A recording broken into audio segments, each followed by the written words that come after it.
Chapitre 4. Le retour de Christ dans les Écritures. Son importance pour l'Église. La seconde venue de Christ est pour l'Église un sujet de la plus vaste importance. Se fait ressort assez du nombre d'allusions qui y sont faites, dans ses rapports avec la résurrection des justes et le jugement, dans l'Ancien comme dans le Nouveau Testament. Quand les écrivains sacrés faisaient des menaces aux impies. Quand ils adressaient des paroles d'espérance et d'encouragement aux saints, comme quand il les exhortait à la repentance et à une sainte vie, c'était toujours le grand fait de la seconde venue du Fils de l'homme qu'il présentait au regard afin d'alarmer, de réveiller ou de consoler le peuple de Dieu. Avant même qu'Adam eût quitté cette vie, Enoch, son 7e descendant, faisait retentir ce grand fait aux oreilles des impénitents. Voici, disait-il, le Seigneur est venu, viendra, avec des milliers de ses saints pour exercer le jugement contre tous les hommes.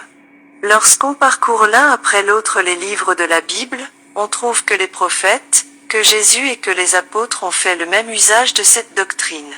Et dans le dernier de ces livres, Saint Jean décrit un jour à venir auquel des hommes de toute classe et de toute condition qui ne se seront point préparés pour la venue de Christ crieront aux rochers et aux montagnes de tomber sur eux, et de les cacher de devant la gloire effrayante de sa présence, lorsqu'il apparaîtra dans les nuées des cieux. La venue de Christ occupe, en outre, une place marquée dans les Saintes Écritures comme le moment auquel les justes seront récompensés. Et lorsque le souverain pasteur paraîtra, dit l'apôtre Pierre, vous remporterez la couronne incorruptible de gloire.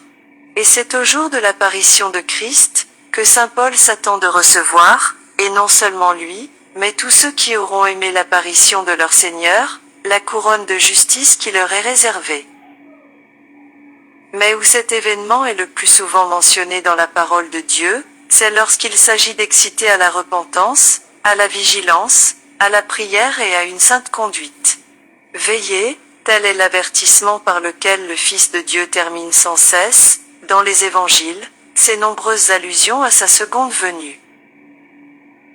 Saint Paul exhorte les saints à renoncer à l'impiété et aux convoitises du monde, et à vivre dans le siècle présent, dans la tempérance, dans la justice et dans la piété.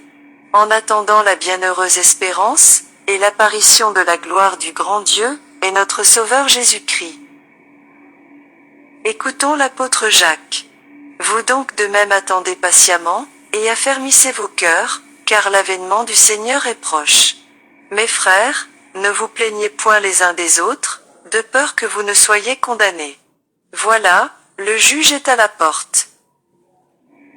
Écoutons saint Pierre. Au reste, la fin de toute chose est proche, soyez donc sobres et vigilants dans les prières. Et ailleurs, quelle ne devez-vous pas être par une sainte conduite et des œuvres de piété, en attendant et en vous hâtant pour la venue du jour de Dieu. Tel est l'usage que les saints hommes de Dieu, poussés par le Saint-Esprit, ont fait de la doctrine de la seconde venue de Christ. N'est-ce donc point avoir perdu l'esprit de l'Évangile, que de combattre ou seulement de passer sous silence une doctrine si grande, si importante et si précieuse ?